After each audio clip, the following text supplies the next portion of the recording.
back, guys. Got the boys down here. We're gonna get a new engine going. So this got here a few days ago. We bought this interstate. Now the reason we got this over the other 350 Chev that we had is we're really going for a period build on the HQ, trying to keep everything within that 1970s period. So what we've got here, we've got an 010 350 Chev. So that's basically mostly the performance block of the era. We've also got ourselves the double hump fuelie heads or camel hump fuelie heads. Now, they were the performance head of the era. They came on, you know, your high performance Camaros, Corvettes, and they were used in the GDSs, the Holden GDSs. So they are the performance head of the era for the Chev. Now this has got some accessories and stuff on it.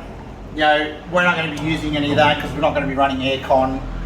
Power steering is still up in the air, but this is going to make the whole build very period correct with the diff that we've got. We've got ourselves a 10-bolt diff for that. So let's get stuck into part B of this massive catch-up on the HQ. I hope everyone enjoyed part A and left us a comment, liked and subscribed. So let's get into it. Alright, a few people out there left comments for us that they wanted to see a little commentary in the time-lapse sections. Basically, what we're doing here is just fitting the wheel bearings and the disc rotors and the caliper brackets. I'd just like to make a note that if anybody sees anything technical during these videos that they want to see in more detail, drop us a comment and we can do a more in-depth look at the step-by-step process on how to do it.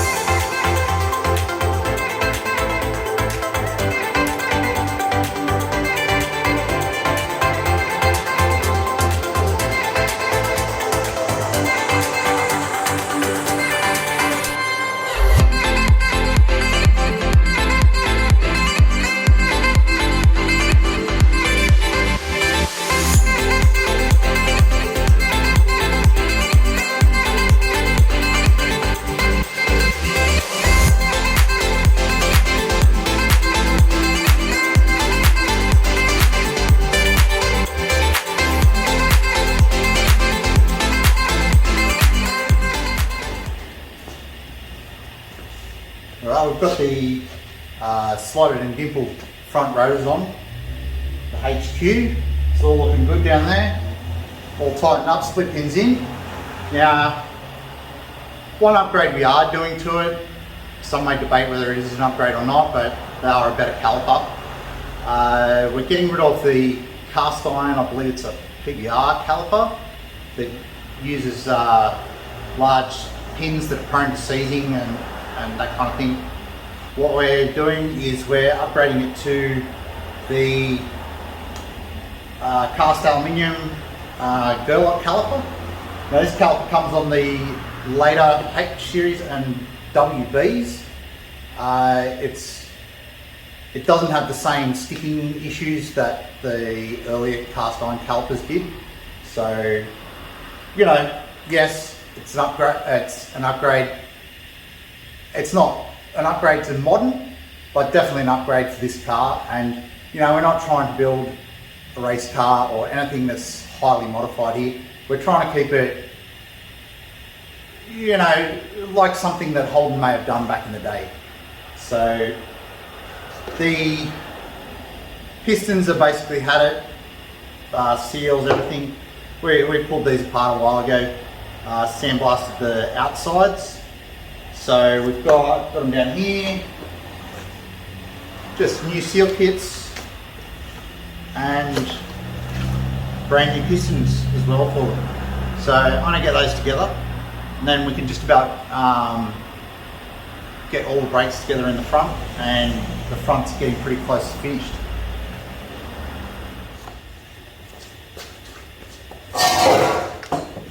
Alright, got our sandblasted calipers, pistons, seals. Just got to pull, I'll leave the old main seal in there to protect the groove that it sits in while we give the calipers a blast.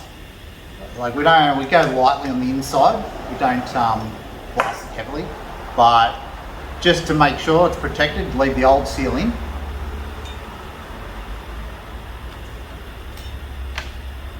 Pop that out. Anyway, just get that groove real clean, really.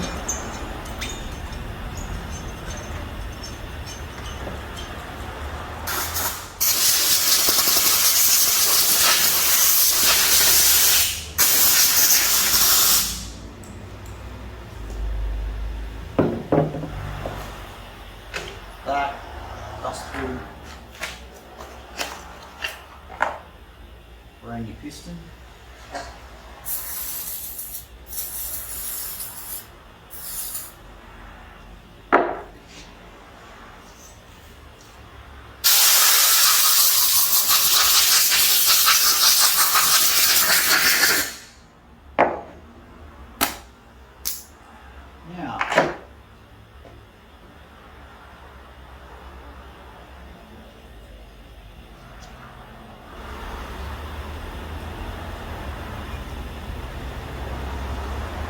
Beautiful. Now I need some rubber grease. Well, you put this seal in. I'm gonna have to get back to this, so I have to get some rubber grease. Okay, back on the calipers again. When I left them last time, we didn't have rubber grease to put on the piston seals. And I noticed that the slide pins, we had no rubbers, and one of them was missing the little retainer shoulder off the end of it. So we've got pin sets, rubber grease, give it a little clean down, a little air blow, some brake cleaner.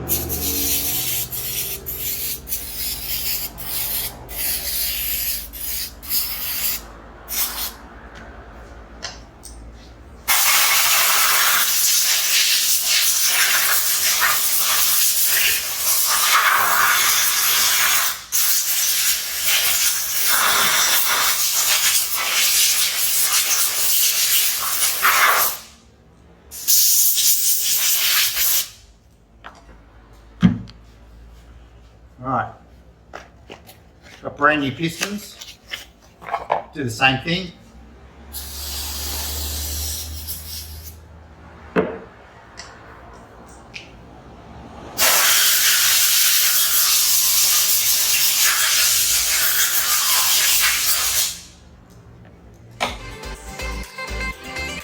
You can see you want to put a nice liberal amount of the rubber grease on everything here just to keep it lubricated while we put it together.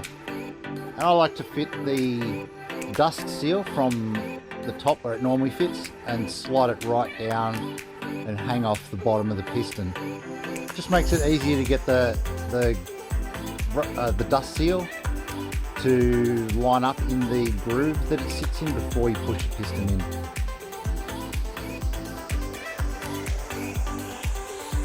And you just want to push it in nice and smoothly.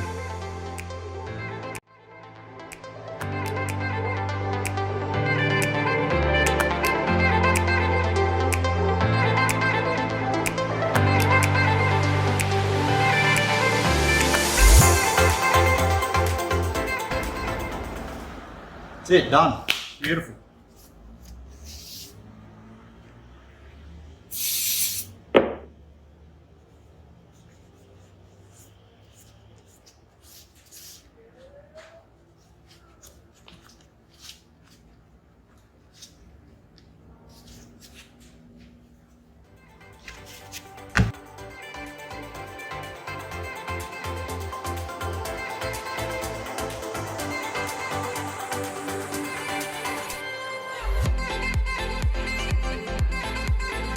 Okay, on this second one, you'll see I have a little bit of trouble getting the piston in at one point. Now it's okay to just use a G-clamp or something, just carefully push the piston in square. And as you'll see at the end, Jimmy's pretty happy with the results. New seals, love it. Yep.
I might pop these back off and put a little coat of brake caliper silver on them, just stop them getting stains and stuff on them.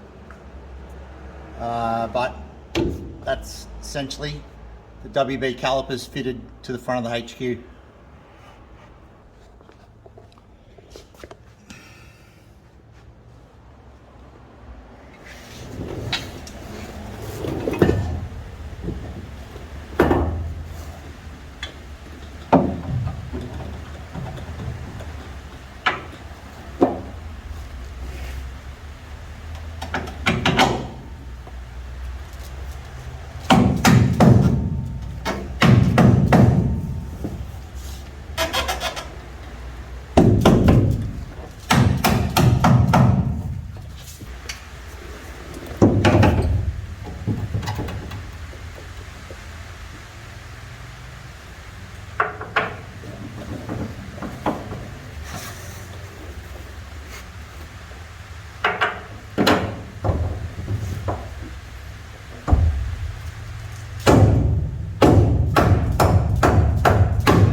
Ready for the diff as soon as we get it. So it's coming along.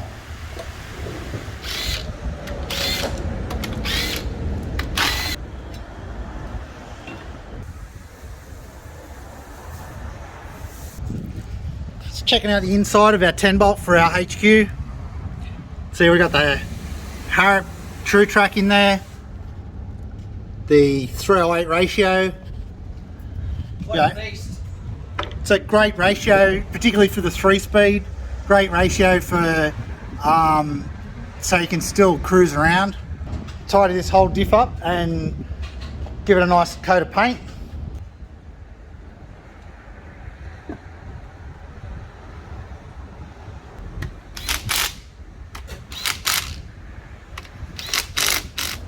Alright, I'm here with the HQ. We've got the diff that we're putting in it.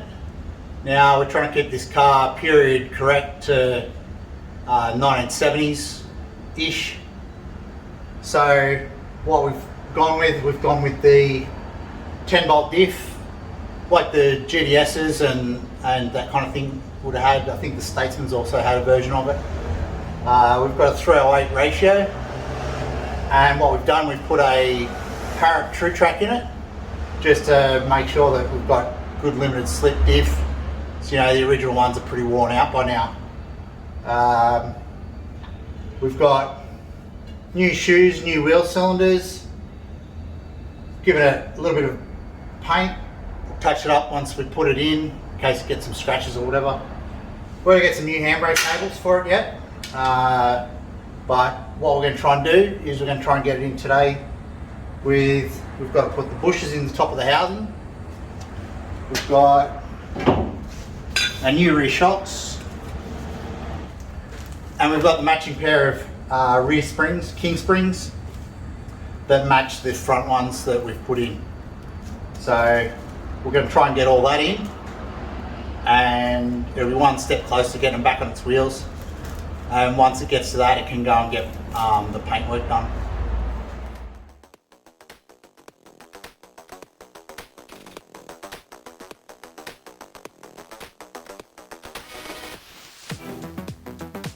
Well, my only advice here is get someone to give you a hand, because by yourself it can get quite awkward to put this diff in.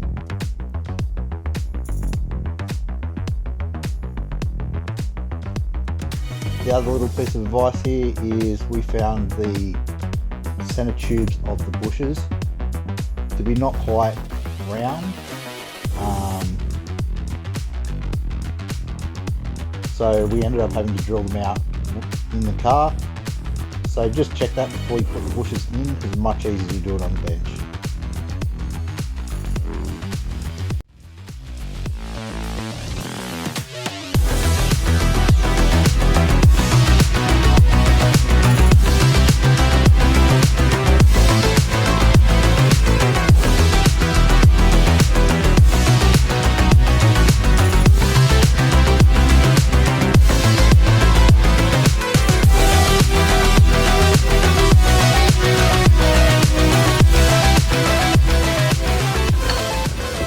Alright, that's the main parts of the rear end in. We've got our lowered king springs, we've got our brand new shocks, we've got our boxed in original arms, brand new rubber bushes, 10 bolt, we've got the 308 ratio center with the Harrop True Track. We get nice limited slip diff action, all new bearings and everything in it. So we've got to come along, we've got to do brake lines and get those handbrake cables that I was talking about before, and it should be sweet. And obviously, being rubber bushes, we don't tighten everything up until we've got the full weight of the car on it, just so that we don't risk damaging a bush prematurely. It's looking good.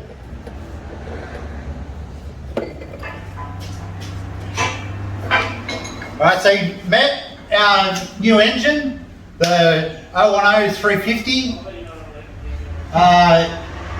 Now we're going to try and get it running on the stand.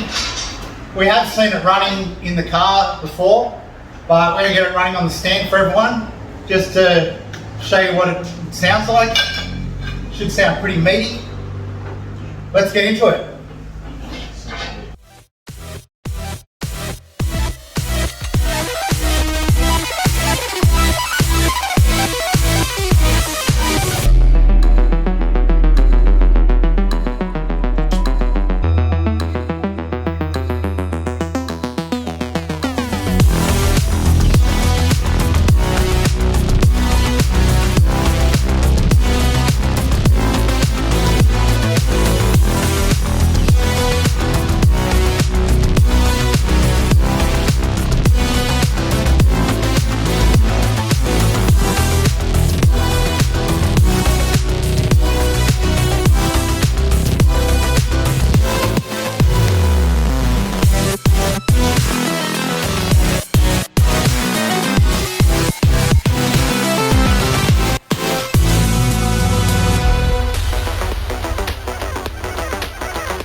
Yeah. Right, so we've got an oil pressure gauge on here just as an indication. We had to hook up an ignition coil, just ignition wire. We've got our fuel supply nicely away from the engine just in case. We're going to just pump some water through it, although the water pump won't be actually spinning. We just want to make sure we don't internally damage anything. This one's fitted with a Demon carby vacuum secondary. I have no idea what size. So we're just going to see how it goes and basically go from there. We put a set of pipes on here. This is just a set we had lying around. They're not actually the ones that came with the engine. But yeah, we're going to give it a go, and we're just going to try and see if we can get it going on the stand for ourselves and for you guys out there as well who are interested. So let's try and fire this small block up.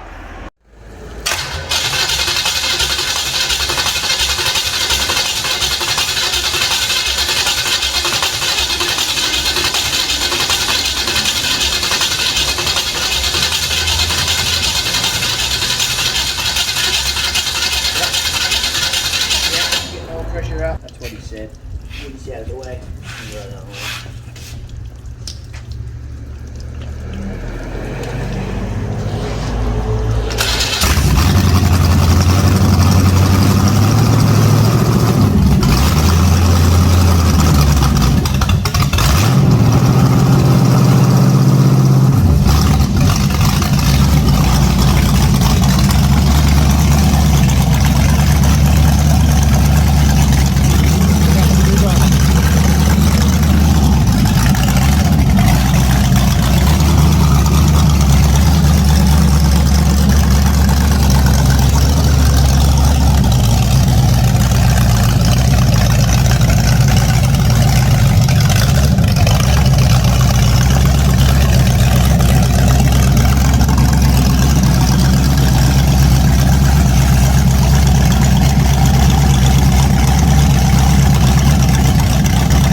Wow, that's bloody perfect. Very happy with that.